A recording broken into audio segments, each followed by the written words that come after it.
Well, thank you very much, Mr. Chairman, and I want to welcome all of our witnesses for being here today. I look forward to hearing from all of you on ways we can make college a reality for all of our students who may not have access to the opportunities that higher education can create. Providing pathways to college for non-traditional and underrepresented students should be a top priority of ours, but we also need to consider whether these pathways are accessible to all students and whether underrepresented students have the tools they need to succeed.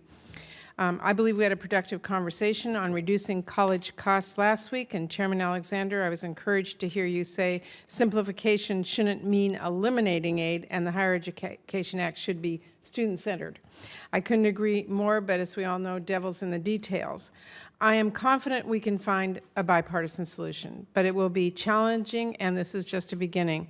After all, if we want to truly help students, we also need to improve how we hold colleges accountable for student performance and find ways to combat the rising number of threats to student safety on campuses, including campus sexual assault.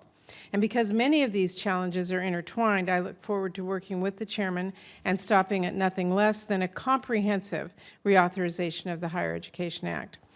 Now, I want to dig a little deeper into the students we're hoping to help and the multiple overlapping barriers they have to overcome in higher education. Students from low-income families are far less likely to even apply to college than their wealthier peers. Students who are the first in their family to go to college often struggle to navigate the complex financial aid system and how to succeed in their courses. Students of color face implicit bias and discrimination, leading to significant inequities that begin early in our K-12 system. Veterans, service members are often targeted by predatory for-profit colleges that do not prioritize their education.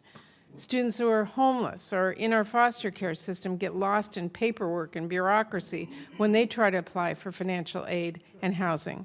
Working adults need a flexible schedule so they can continue to work while earning a degree that provides them with the skills that are relevant to their careers, and I could go on. So I look forward to a conversation today on how we can provide a path to students who may not feel there is a place for them in higher education, and how we can set up every student with the support they need to navigate their program, graduate on time, and move into a good career. Now, I know there will be a lot of discussion today around improving access to higher education and the role of innovative models of education and how they play. But we also need to make sure we have strong guardrails to hold all programs accountable for results to make sure that our students get a high-quality instruction and the right support. Federal policy can't set up our students to fail.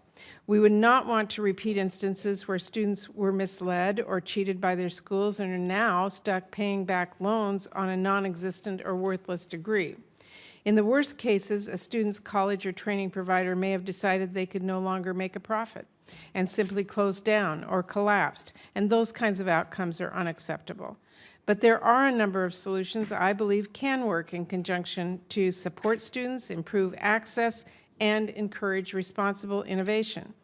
High-quality online programs and competency-based education allow students to learn at their own pace and should absolutely be a part of this conversation.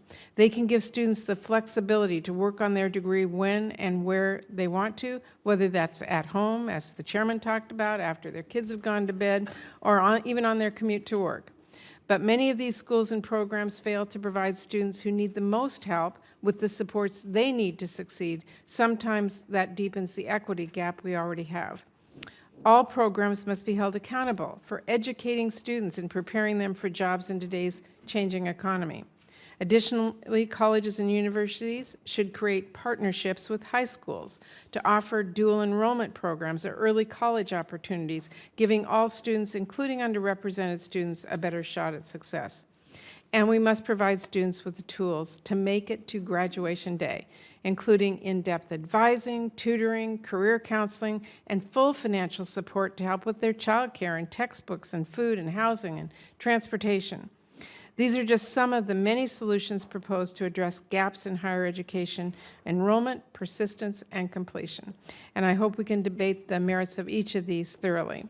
But as we continue to have these conversations, we cannot be allured by innovation for innovation's sake. and risk allowing a generation of students to be sacrificed in the process. With experimentation must come evidence. That is the only way to guarantee our students are benefiting from innovative programs. It's the only way to truly actually protect our taxpayer dollars. And it's the only way to make sure students don't simply become guinea pigs for any outside-the-box idea. The Higher Education Act allows for responsible innovation with experimental sites and initiatives. We should strengthen that policy to make sure more schools are participating in meaningful experiments, collecting real evidence that shows what causes students to succeed. Now, before we end, I just want to reiterate my concern today about the Department of Education's implementation of our nation's K-12 education law, the Every Student Succeeds Act. We did include federal guardrails in ESSA to ensure our most vulnerable students, the students who struggle more than their peers, are able to get the support they need. Chairman Alexander, last week you said, if I was concerned, you're concerned, and that was encouraging to hear. And I am confident we can work together to make sure the department is implementing our bipartisan law as we intended, and then get to our good faith negotiations on the Higher Education Act. Thank you, Mr. Chairman.